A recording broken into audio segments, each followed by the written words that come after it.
गर्मी की छुट्टियां शुरू होते ही अमित, रिया और रोहन नए एडवेंचर्स के लिए तैयार थे। इस बार उनकी नजर थी एक ऐसे शहर पर जिसके बारे में उन्होंने पहले कभी नहीं सुना था, पहाड़ों में बसा एकांत शहर शिमला।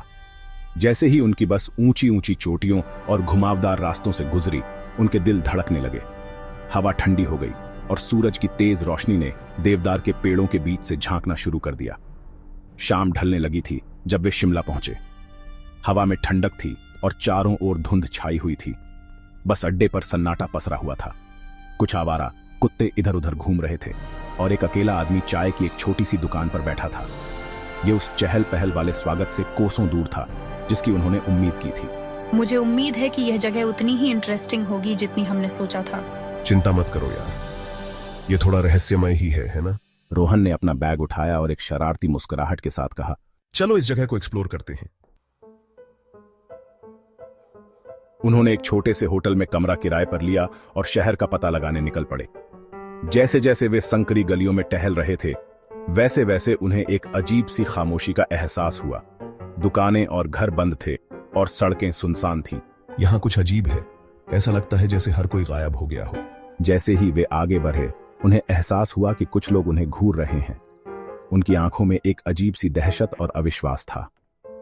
जब भी वे नजरें मिलाने की कोशिश करते तो लोग अपना मुंह मोड़ लेते और जल्दी से चले जाते।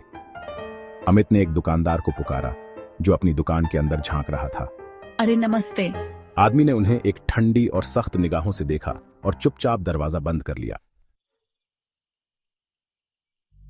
अजीबोगरीब सन्नाटा और उन पर पड़ने वाली नजरों से परेशान होकर वे अपने होटल लौट आए।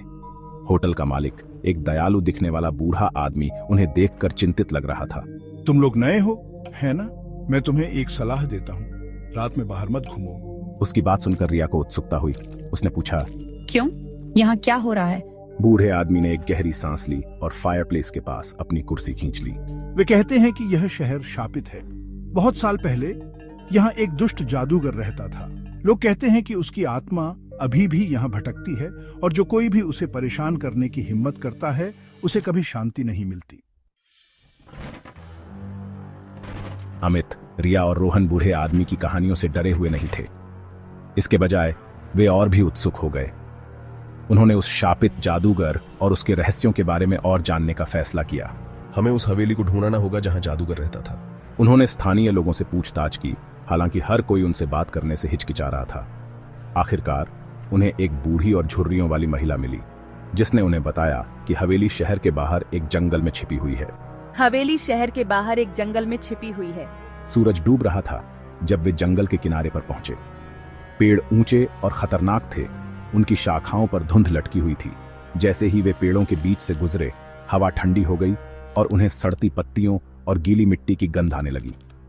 और फिर पेड़ों के बीच से उन्होंने इसे देखा, एक बड़ी सी पुरानी हवेली, टूटी फूटी और ऊंची घास से ढकी हुई।